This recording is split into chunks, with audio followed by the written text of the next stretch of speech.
What's going on, everybody? It's another edition of Jacked Up, Tuesday, November 26, 2024, coming back to you after a couple of weeks of a hiatus. We apologize for it.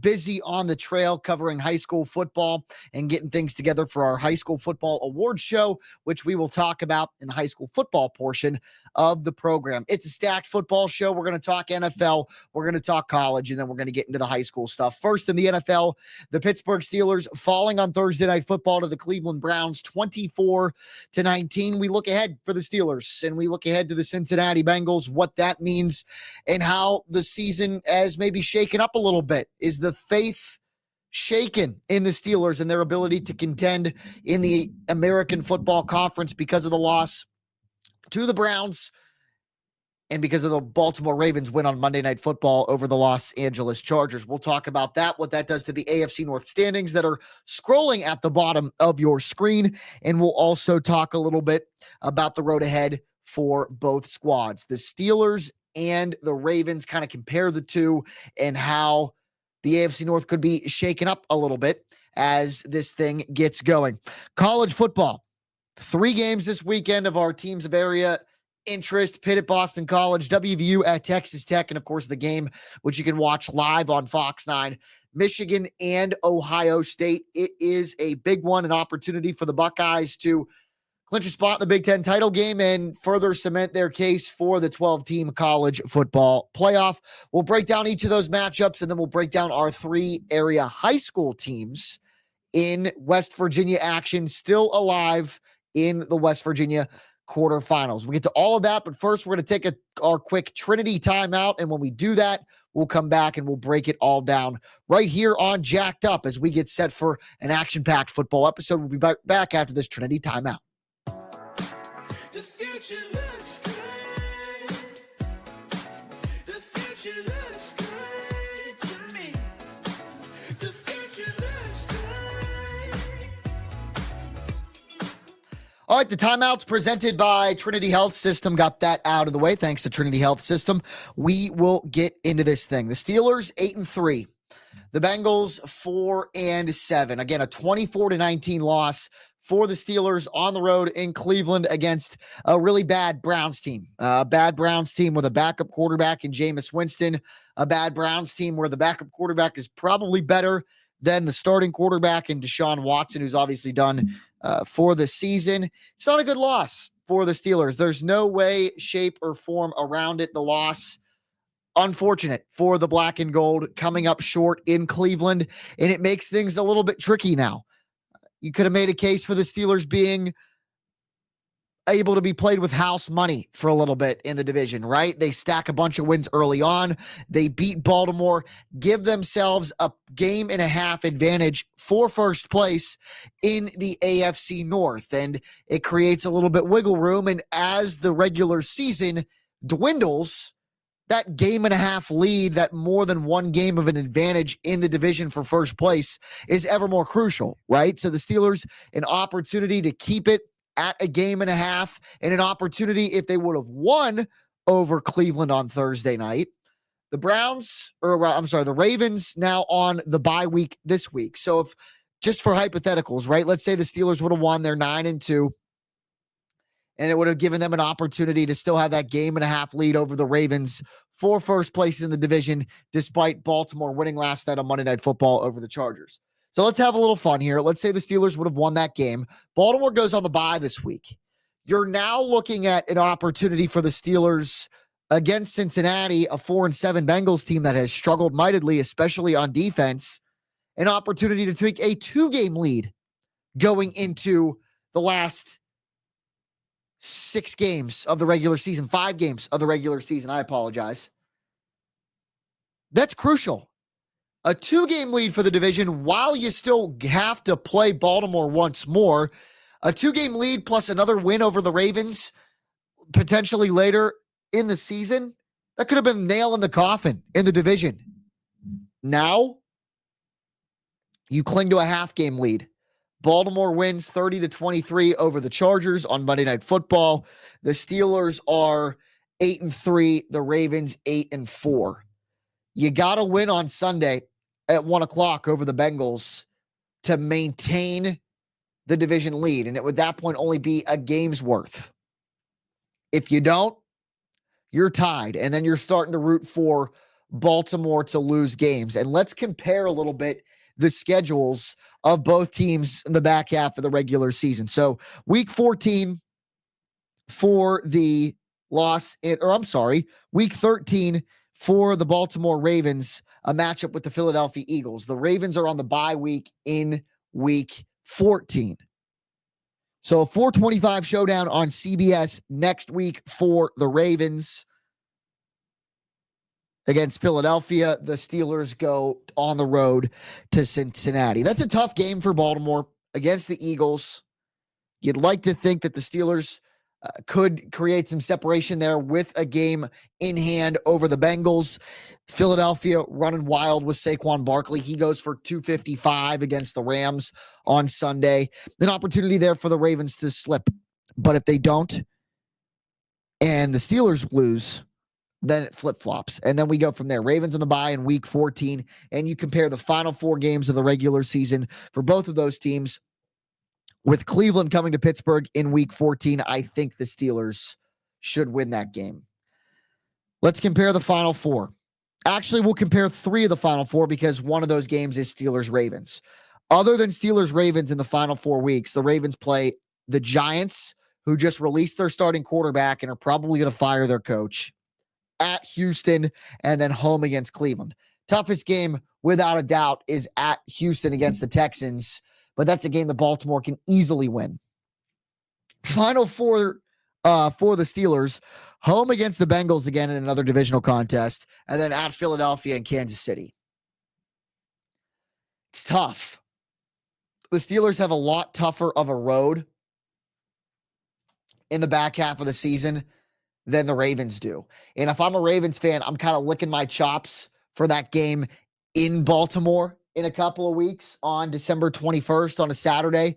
An opportunity for the Ravens to pick up a game on the Steelers directly, and an opportunity for Baltimore to put themselves in the driver's seat in the AFC North. And you couple that with the Steelers playing tough games in the back half of the regular season against Cincinnati, against Philadelphia, and Kansas City. It's tough. It's very, very tough. So it makes this opportunity on Sunday, this game on Sunday for the Steelers, ever more crucial. And it ain't a gimme. It ain't a gimme by a long shot. The Steelers are underdogs going into this game, and rightfully so. They drop a game to a bad Cleveland team on Thursday. And Cincinnati's playing lights out offensively. Defensively, there's an opportunity for the Steelers to really make their mark. The last time the Steelers played the Bengals, they put up 34 points with Mason Rudolph and Matt Canada, a Matt Canada style offense. Matt Canada was fired by that point. Now you've got Russell Wilson and Arthur Smith and a better offensive line, and at least I think, and a better running attack. But on the flip side, Joe Burrow, if the Bengals weren't 4-7 and Joe Burrow wasn't the quarterback of a bad team, Burrow would be right up there with Saquon Barkley and Lamar Jackson in MVP conversation. Joe Burrow is first in the league in passing touchdowns this year. He's got 27 through 11 games. And first overall in the league in quarterback rating with a QBR of 75.9. That's pretty damn good. What also is pretty damn good is Jamar Chase. First in receiving yards this year. He's the only wide receiver in the NFL this year up over 1,000 to this point in the season. He's got 1,056 receiving yards. That's concerning. And Joe Burrow being able to dice teams left and right with the best receiver right now in football on the outside, I'm concerned not only because Joe Burrow's playing well, but TJ Watt couldn't get to Jameis Winston on Thursday night. The Steelers have struggled at times to get to the quarterback despite having a really good pass rush with Watt and Highsmith. You throw Nick Herbig in there. You throw Preston Smith in there, who they just traded for. It has been known to not show up out of nowhere. And if I were to bet on it, I would like to think that they'll get to Burrow a little bit this week, just based off of them playing a little PO'd for the loss in Cleveland and Watt kind of going MIA. But Joey Porter Jr. has struggled at times at the cornerback position. He got diced up a little bit against the Cowboys, got diced up a little bit a couple of weeks ago. This is an opportunity for Ja'Marr Chase to have a giant game. An opportunity for Joey Porter Jr. to prove himself. But as I mentioned, he struggles a little bit against the Cowboys. So does Beanie Bishop. And Joey Porter Jr. really struggling a couple of weeks ago against the Washington Commanders. Despite the Steelers winning that game, Terry McLaurin had a field day. So I'm a little concerned that Ja'Marr Chase could go off with that game in Cincinnati. It's always a tough environment to play in, despite the Steelers winning the last 2 games that they've played in Paycor Stadium. I think the Steelers win. I don't think it's going to be easy, but again, don't be surprised if the Steelers fall in this one. And if they do, and this thing is tied at both teams 8-4 or going into next week, Baltimore an opportunity to take a lead, go from half a game down to half a game up with a giant game for them at 4:25 on CBS against the Philadelphia Eagles. That's the NFL talk. Let's shift into college football. Pitt at Boston College. The Panthers are the first team in the Atlantic Coast Conference in the last half century to start a season 7-0 and lose 4 consecutive games. You want to talk about just an absolute tale of 2 seasons, tale of 2 themes of one season. Going into that game against SMU, we were talking about Pitt being a college football playoff contender.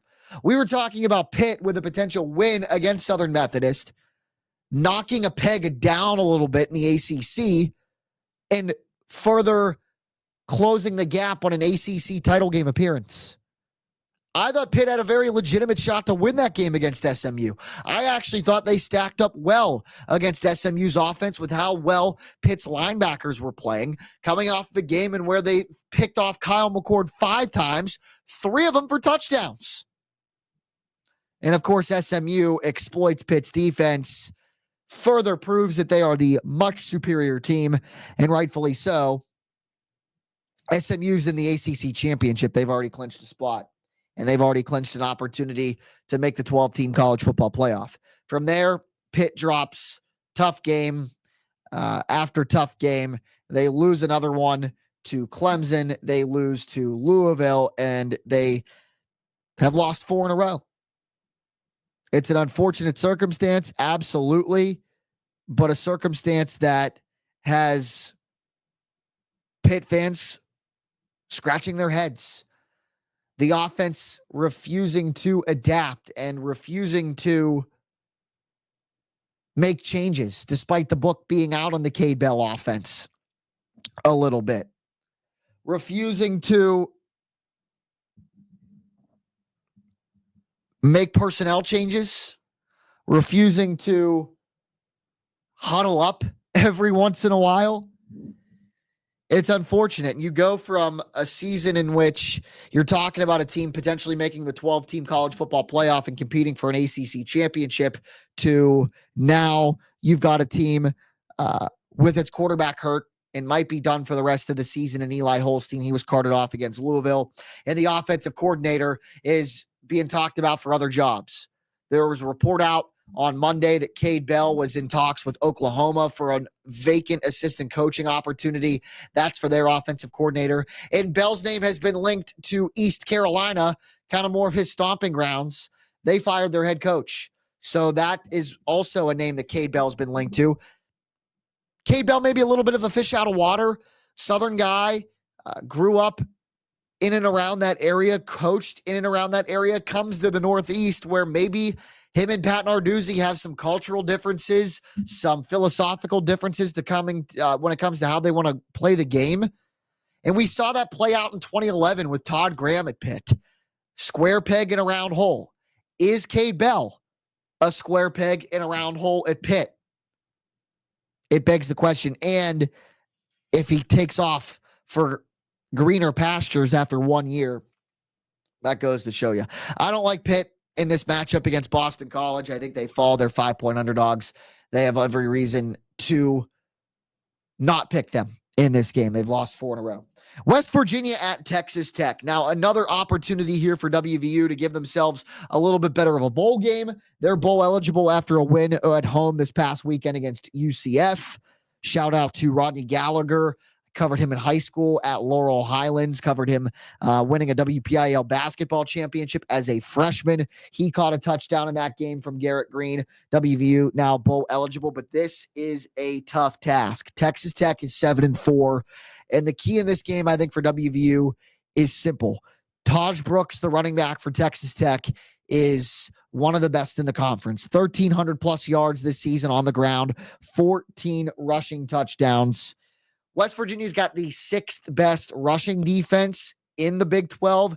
Middle of the pack, doesn't really step or match up well in my book against a really good running back in Brooks. But an interesting factoid, just with throwing out West Virginia giving up 157 rushing yards to Cincinnati as a team on the road, their other 3 road games, Pitt, Oklahoma State, and Arizona, they've given up fewer than 100 rushing yards to the opposition while being the road team.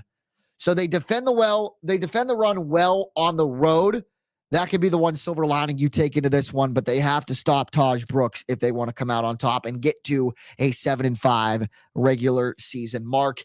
And the big one, and ironically enough, the one probably least worth talking about, is the game. Ohio State against Michigan, an opportunity for the Buckeyes to clinch a spot in the Big Ten championship game and an opportunity to keep them in the top 4 conversation of the college football playoff, the expanded CFP, an opportunity to give Ohio State a bye in the college football playoff if they win against Michigan and then win in the Big Ten championship in a rematch over Oregon. Look, Ohio State, it's very simple. They've got the best defense in the country. Tops in points per game, tops in yards allowed. Michigan's offense, 2nd worst in the Big Ten, averaging under 300 yards a game offensively. Only Northwestern in the conference is worse. This has a potential to get ugly, and ugly fast. You know that Ryan Day, with the chip that he's carried on his shoulder a little bit in the Indiana game. You could tell that Ohio State wasn't having it for Frank Cignetti and his cockiness. I don't want to call it cocky. Let's call it overconfidence going into that Ohio State game. I win, Google me. They exploited the hell out of that after the 38-15 win over the Hoosiers. And I think Ryan Day was a little bit bothered by it. Bothered by Lou Holtz's comments leading up to the Notre Dame game last year. This is a guy that has embraced the Ohio State culture, loves to get fired up, and you know that with him falling in the last 3 games in this series, they're not going to take any prisoners. They will run the score up on this Michigan team if necessary, and with the blatant mismatch defensively for Ohio State against Michigan's offense. Best defense in the country, best in the conference versus the worst offense in the conference, 2nd worst offense in the conference in Michigan. Ohio State's largest margin of victory in this match, in this meeting, came back in 1935. They blanked Michigan 38-0. I think this has a potential to be larger than a 38-point margin of victory for the Buckeyes if they so choose. All Ohio State's got to do offensively is stay on schedule. Will Howard's been a beast. The running backs have been very, very good, and Will Howard's had a plethora of options to throw the ball to. Emeka Egbuka has been solid. Jeremiah Smith has been really, really good. Carnell Tate has been very solid as well. There's potential to have a field day for Ohio State, and I think it's coming on Saturday. You can watch the game live on Fox 9. It is the game. All right, before we wrap it up, some high school ground to cover. First things first, we're all out of Ohio area teams. 2 of them in regional finals last weekend, Steubenville Big Red and St. Clairsville. Big Red falling in the Division III Region 11 final to Bishop Watterson. Their season ends at 13-1. Watterson downs Big Red 37-7. That's a team in Bishop Watterson. I covered that game. That's a team that's got every opportunity to win the state championship in Ohio Division III. They play Bellbrook on Friday. I think they'll win. Youngstown Ursuline plays Toledo Central Catholic, an opportunity for a rematch between Toledo Central Catholic and Watterson, and I think they win. Watterson is the best team in the state, and I think they beat the second best team in the state in Steubenville Big Red. It was just one of those situations where they were both in Division III, Region 11. So congrats to Reno Succoch and the Big Red on a successful season. Regional runner-ups and finishing the year 13-1. So did St. C after its 48-7 loss to Indian Valley at Zanesville in the Division IV Region 15 final. Brett McLean and the Red Devils, a 13-1 overall record this year. Both teams in serious contention to win our Team of the Year award at our high school football award show, which will give you those details in a moment. And again, congrats to St. Clairsville. All right, 3 West Virginia teams remain.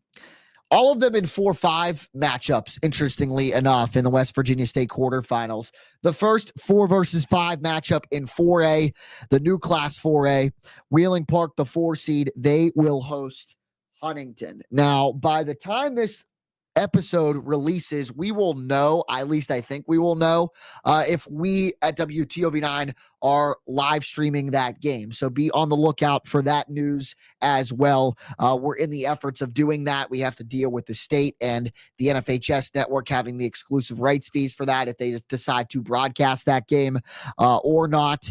And if they don't, we have the opportunity to take it. So be on the lookout for that.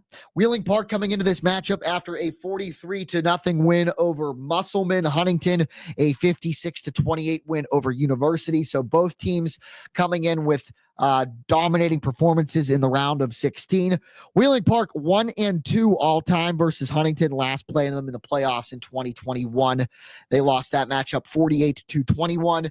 And interestingly enough, as Wheeling Park has been one of the most successful teams in our valley in the last decade plus, their playoff win over Musselman last weekend, their first since they won the state championship back in 2015. So congrats to Coach Doc and the Patriots. Moving on to the quarterfinals, as is another Wheeling area team, the Central Catholic Maroon Knights, the 5 seed. They will travel to Williamstown. You look at Wheeling Park's matchup, this just the 4th time all-time Wheeling Park will see Huntington. These two teams a little bit more familiar with one another, the Maroon Knights and the Yellow Jackets of Williamstown. They last met back in September. We'll talk about that matchup in a little bit. But Wheeling Central, a 41-20 win over Nicholas County in the first round. Williamstown wins 47-21 over Moorfield. Both of these teams have grown a ton since Wheeling Central lost by 11 to Williamstown back on September the 13th, Friday the 13th, interestingly enough. So maybe using a little bad juju on Friday the 13th as an opportunity for Wheeling Central to pick up a win. But they were banged up in that game, missing some pieces. Wheeling Central's got them back now, and they've won 8 games in a row now, Mike Young and the Maroon Knights. So they are humming, but so are the Jackets of Williamstown. An opportunity for Wheeling Central to pick up a win in this series for the first time since 2020. Wheeling Central last won in this matchup in 2020. 2 wins in a row for Williamstown, but the Maroon Knights lead the all-time series 10-6. In the last local team in action in Class A, Doddridge County heads to Cameron to take on the Dragons, who won dominant in round 1 over Valley Wetzel, 62-0. Doddridge County, less of a convincing win, but still pretty convincing, 28-8 over Wirt County in the first round. This is an opportunity for Tim Brown and the Dragons to make the state semis for the first time since 2000. None of the kids on the current team were born yet the last time Cameron was in the state semifinals. So an opportunity for them to do so against Doddridge County, a team that they lost to in 2022 in the playoffs in this same round. So Cameron trying to avenge the loss there. The Dragons lead the all-time series 5-4. So this game number 10 in this series. And that'll do it for Jacked Up. Thank you so much for tuning in on the WTOV9 YouTube page and Facebook page. Episodes coming out on Tuesdays. We thank you for joining us again. Be sure to follow me on Twitter at JackWTOV9. Be sure to follow the station at WTOV9. Like, comment, subscribe, all that good stuff on the YouTube and the Facebook for notifications on future episodes. Again, be on the lookout later on Tuesday night to see if us at WTOV9 get the opportunity to live stream and broadcast Wheeling Park and Huntington in the WVSSAC quarterfinals in Class 4A. We'll keep you posted on that. And before we wrap up, I didn't even tell you because I promised that I would. The High School Football Award Show coming your way from Wheeling Island Hotel Casino Racetrack Thursday, December 19th. As I check the calendar on the computer, yes, it is the 19th of December. We unveil everything. Big 22 Player of the Year, blocks of granite, offensively and defensively. Play of the Year, Coaches of the Year, Team of the Year. And I know I'm missing some stuff. Defensive Player of the Year, Special Teams. And it's going to be a good night. Good food. Kids get to dress up. Live show from 7 to 8. It'll be on Fox 9, I do believe, from Wheeling Island Hotel Casino Racetrack on Thursday, December 19th. And we'll promote the heck out of that leading up to it. So be on the lookout for that stuff as well. Jack Hillgrove saying good night and so long. It's another episode of Jacked Up. We'll talk to you soon.